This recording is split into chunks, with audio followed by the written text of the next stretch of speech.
He was living a peaceful life when his scared brother knocked his door for help. And Briggs. And those guys. The mafia attacked his family, assuming him to a weak, docile man. Not realizing his reality was shocking enough to tremble their hearts. Welcome back to Jason Recaps. I don't have many subscribers, but your single comment is a ray of hope to motivate me. I wouldn't do that, man. Chris Faraday is no longer the guy who smuggles luxury goods under the radar, dodging the law like a pro. What have you done for what? Starting my own business, setting up alarm systems. No, now he's living the life of a reformed man, installing security alarms for a living. You know, the kind of job that involved a lot of wiring, beeping, Be able to get in and out. and pretending to care about motion detectors. He swapped out smuggling for the thrill of detecting faulty sensors. And, let's be real, it's about as exciting as watching paint dry. But hey, it pays the bills, and more importantly, it keeps him out of jail. Living in New Orleans with his wife, Kate, and their 2 sons, Chris has the perfect picture of suburban bliss. Come on, Mikey! Think white picket fence, the smell of gumbo wafting through the air, and the constant sound of jazz in the background. Life's good, right? Well, that is until his brother-in-law, Andy, bless his misguided soul, decides to make some poor life choices. Andy's out there trying to smuggle drugs onto a cargo ship like it's no big deal. But surprise, the U.S. Customs and Border Patrol, doing their job for once, show up for a surprise inspection. Shit! Let's just say things don't go according to plan. Andy, in a moment of panic, decides the best course of action is to toss the goods overboard like he's throwing away a pizza crust. Great idea, right? Too bad the drugs he threw into the ocean were worth more than most people's yearly salary. And now he's got a big target on his back. Enter Tim Briggs, the mob boss with a smile that could curdle milk. You could almost hear the sinister background music when Briggs makes his grand entrance. You dead? He's not happy. No, scratch that, he's absolutely furious. He's the kind of guy who makes Tony Soprano look like a teddy bear. So what does Briggs do when he's mad? He calmly tells Chris that if Andy doesn't pay him back $700,000 in 2 weeks, he's going to take care of Chris' family. You can't trade on status you don't have. And by take care of, we're not talking about sending them a fruit basket. Nope. It's the kind of taking care of that involve a lot of scary men and probably a few heavy-duty suitcases. Come on, man. No, come on, Are man. you gonna try to charge me full free? Chris, who was really hoping his biggest problem today was a slow Wi-Fi connection, is suddenly faced with a dilemma. Does he let his brother-in-law suffer the consequences, or does he go back to his old ways? Put your sister and the boys in this shit? And what the fuck is wrong with you? He decides to intervene, because family, right? And you don't let family get dragged through the mud, especially not when it involves a mobster and a $700,000 ransom. The situation just got way more complicated than installing security alarms. So, Chris has found himself in a bit of a sticky situation. His wife, Kate, and 2 kids are in danger, his father's behind bars, and he's facing off with a ruthless mob boss. What does our hero decide to do? Run some contraband, of course. Because when life gives you a $700,000 deadline, the only logical solution is to go back into the smuggling business. Nothing says, I'm a responsible father, quite like smuggling fake money across international borders, right? See? We have to bring back a shit ton to make it worth our while. Chris is like, well, I can't exactly pick up a side gig as a barista at the local coffee shop, so I'll do what I know best. I know what I'm doing, all right? So he joins the crew of a cargo ship that his father, Bud, used to run for contraband smuggling. Fun fact, Bud might be in prison, but hey, the family business still has legs. Now Chris has a plan. He needs to get $10 million in fake U.S. currency in Panama and sneak it back into the U.S. without getting caught. Of course, he's not alone on this mission. He's got Andy, who's probably not the best choice for a getaway driver. While Chris is off playing the smuggler's game, the stakes at home get a little complicated. So, while Kate's just trying to make dinner or whatever, she's got a couple of armed thugs lurking around. Okay, my ass. Classic Tuesday, right?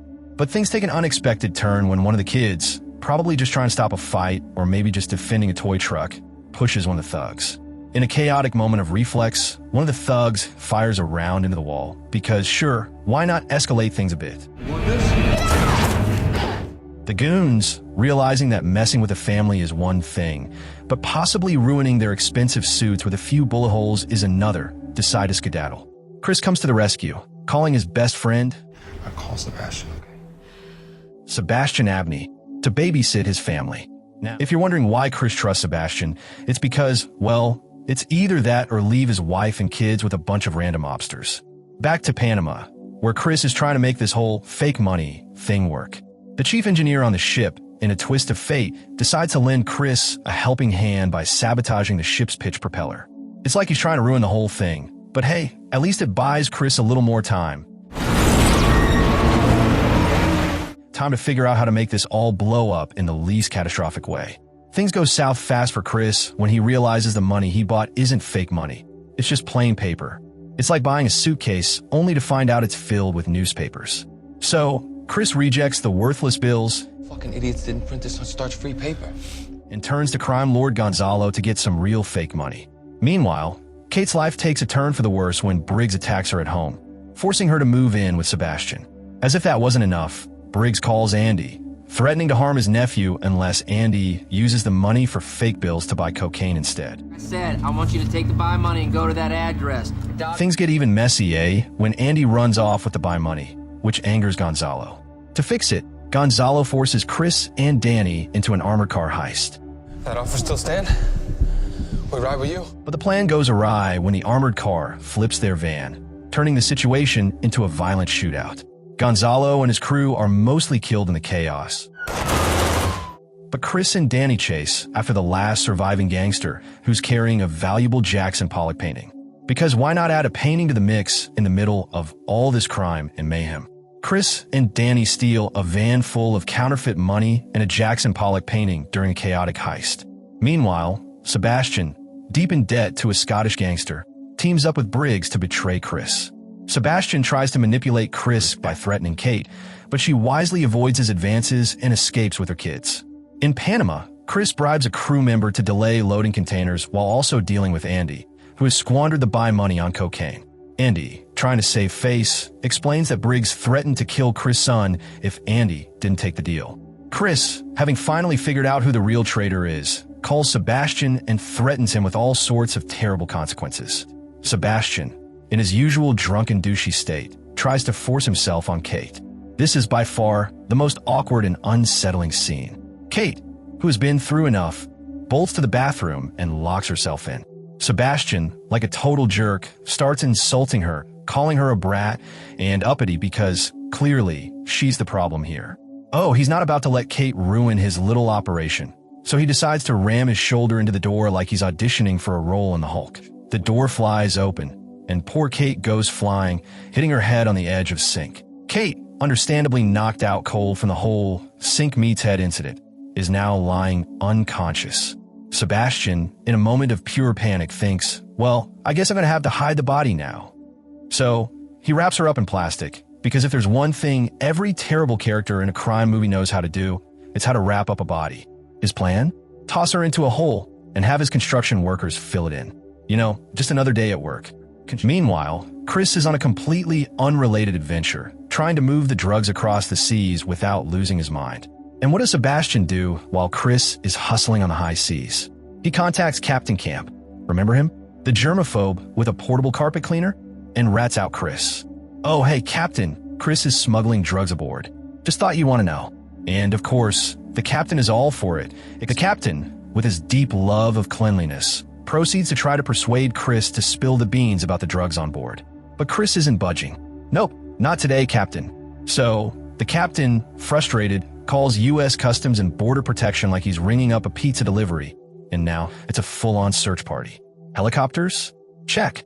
Boats? Check. Drugs? Nope, can't find them anywhere. Chris, using his trusty knowledge of germaphobes, hides the drugs in the captain's own water tank of his carpet cleaner. It's honestly genius. And, hey, who's going to suspect that the drug-laden carpet cleaner is the real smuggling mastermind? After a failed search of the ship, Chris sneaks away and makes contact with Briggs. You'd think Briggs would have learned by now that messing with Chris is a bad idea, but nope. He's in a bad mood, so he threatens to kill Andy. What does Chris do?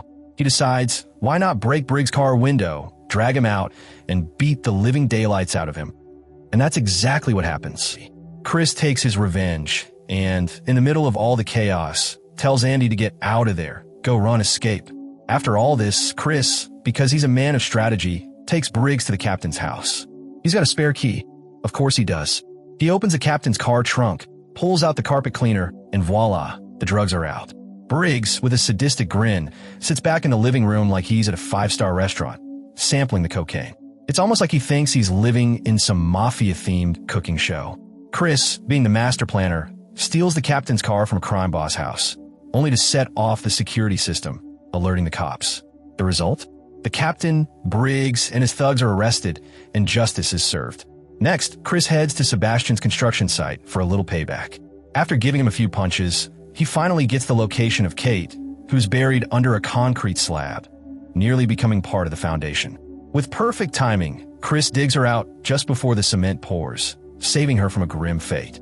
Kate ends up in the hospital recovering from her close call, while Sebastian is stuck in prison, where he meets Chris's father, Bud. Bud gives him a cold reception, introducing him to a group of intimidating inmates. Talk about bad luck. Meanwhile, Andy and a crew member retrieve the counterfeit money Chris had tossed into the ocean, knowing it's better off lost than found by customs. Fast forward to the customs auction, and what does Andy do? He buys the van that was used in their big escape. The van's got history, and Andy's ready to make it his. Now, Chris gets a new visitor, Jim Church, a Scottish gangster with more money than tact. Church offers Chris a deal, $2.5 million for the $10 million in counterfeit currency. But Chris, always one to negotiate like a pro, demands $3 million, and Church, of course, agrees. But the fun doesn't stop there. Church asks Chris if he knows anything about the Jackson Pollock painting that was stolen in Panama. Church casually drops that the painting is worth over $140 million, or $20 million on the black market. After the meeting, Chris and Andy open the van that Andy bought at the auction, and boom, there it is, the Jackson Pollock painting. Customs and Border Patrol, not knowing what they were dealing with, probably just thought, throw it in with the rest of the confiscated stuff. Talk about a huge mistake. Chris, feeling like he just hit the jackpot, tells his buddies that this painting is worth at least $20 million on the black market. Yeah, no big deal, just a little side hustle on top of all the other chaos.